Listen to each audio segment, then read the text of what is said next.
Hi, welcome to this fundamentals discussion on sections. Sections are a unique formatter in Nitral, but know this, all content in a document is wrapped in one way or another by a section. So that said, let's dive in. To start with, today we're beginning with a document that already has some content populated. We've got a couple of paragraphs here showing basically an image with a title. And that's a good starting point for this lesson.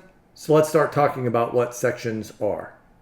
So a document, when it is instantiated like it is here, in this case we have a document where we're giving it some margins, left, top, right, and bottom margins, and we are setting landscape to true.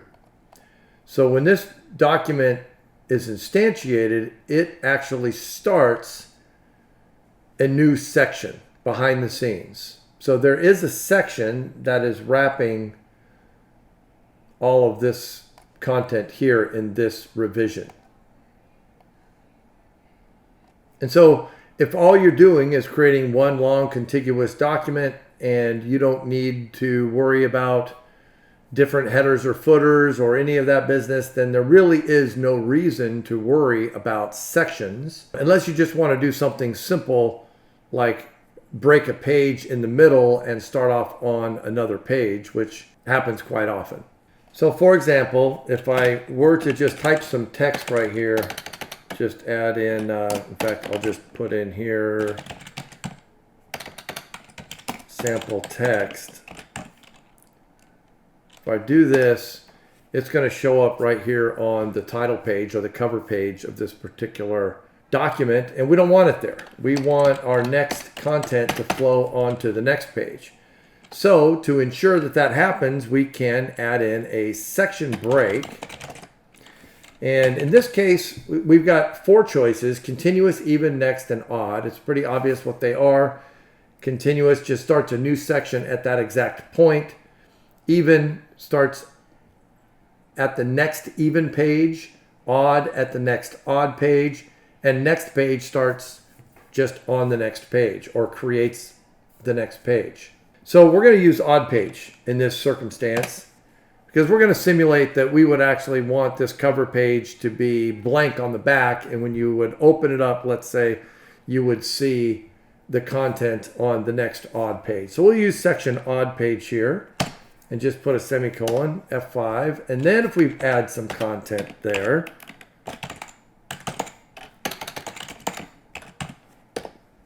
then it appears on the next page. Now a section actually has parameters. So we're going to press F1 here, and we're going to take a look at the parameters. We've got margin, landscape, columns, call gap, gutter, and page, which is the size class for the page. And so if you've noticed, those are actually exactly the same. So take note of these. We're going to press F1 here on document, and document has exactly the same parameters. So that should be a good clue. The document parameters are actually creating the first section of the document. And then when you declare another section, you can actually start adding those exact same parameters, but in different configurations as you go along. So in this case, we're going to just keep the first two the same, the margins and the landscape. We'll keep those the same. But we're going to add, let's say, 3 columns. And let's put some content. So we've added in here a block that's adding another illustration, some text, and then some additional sample text, 6 paragraphs worth. So let's just run that and see what happens. Okay, I'm actually going to increase that to, let's say, 8. So we can see all 3 columns. So let's say we're done here and we want to add another page break. So let's add another section break here. And we'll just add a regular next page. And let's drop a little content in under that. This is pretty straightforward here. We're just putting in some more lorem ipsum text, 20 paragraphs worth. And let's F5 on that and have a look. Okay.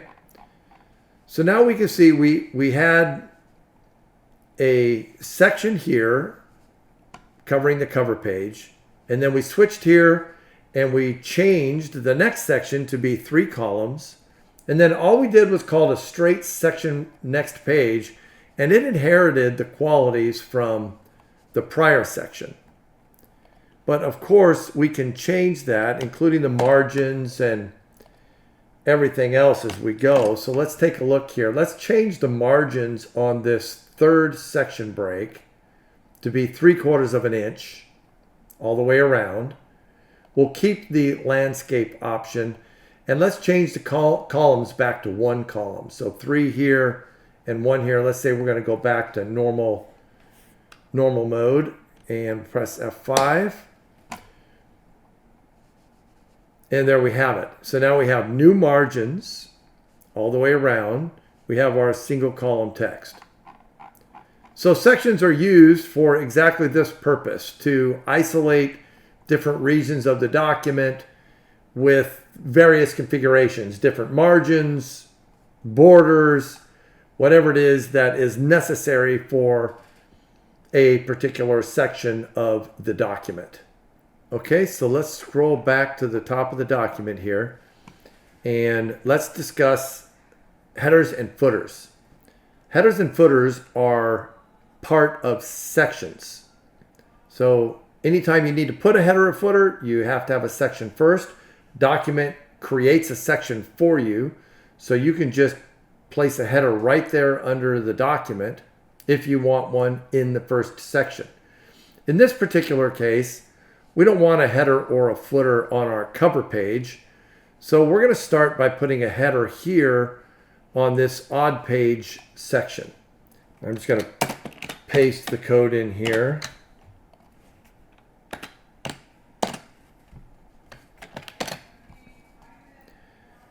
So a header is a property of a section, and it takes a margin block, and the margin block is revised with whatever content you want in the header.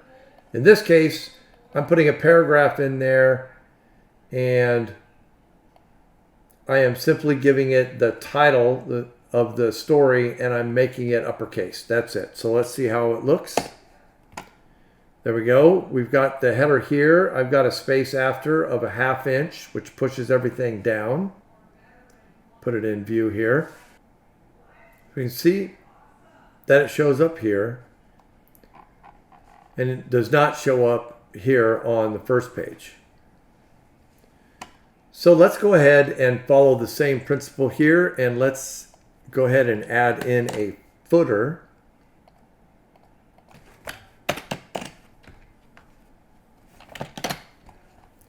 So footer, just like a header, takes a margin block, and both a header and a footer take a distance, and that's a distance from the top of the page. So for this particular footer, we're going to set it off the bottom of the page by a 1/2 inch, and we're going to give it a paragraph. We're going to center the content and just add a page number followed by some dashes. So let's see how that works. There we go, Wizard of Oz. And page 3, because we used section odd page. So now let's consider the header and footer for the final section down here. So let's go ahead and paste a header and a footer in the next section here. And let's talk about what they are. So we have a header that again takes a margin block. This time we're going to set it back 1/4 of an inch.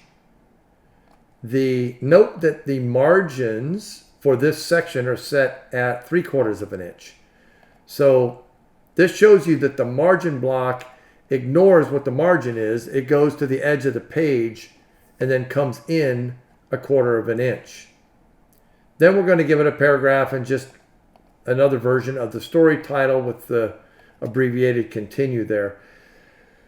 On the footer, again, we're going to set it back the same distance, 1/2 inch, and we're also going to give it the page number in the same format as before.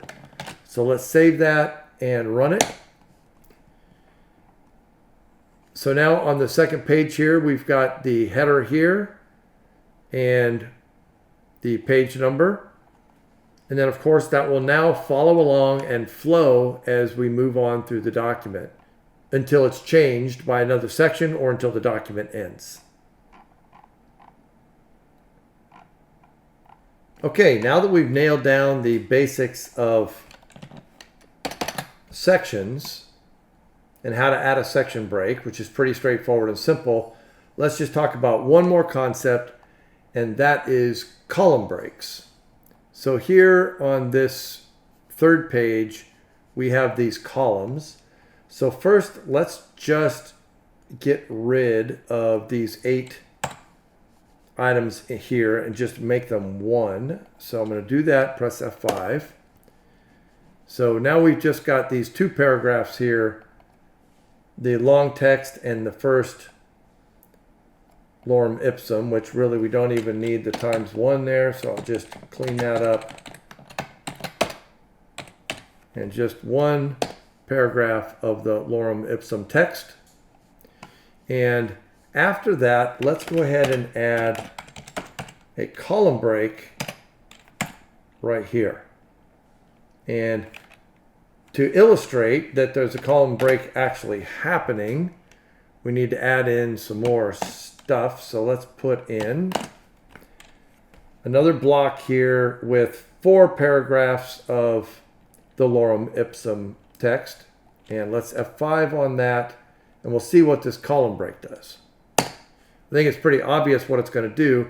It breaks the column here, moves to the next column, and then starts laying out the content. Then following the end of that content, it hits this section next page right here and takes us to the next page and moves on. Okay, so I hope this explanation of sections and section breaks help you with laying out your documents in Nitro. If you have any questions, always feel free to reach out to us on our Discord channel. You can find the link to Discord in the description below. Thanks for watching.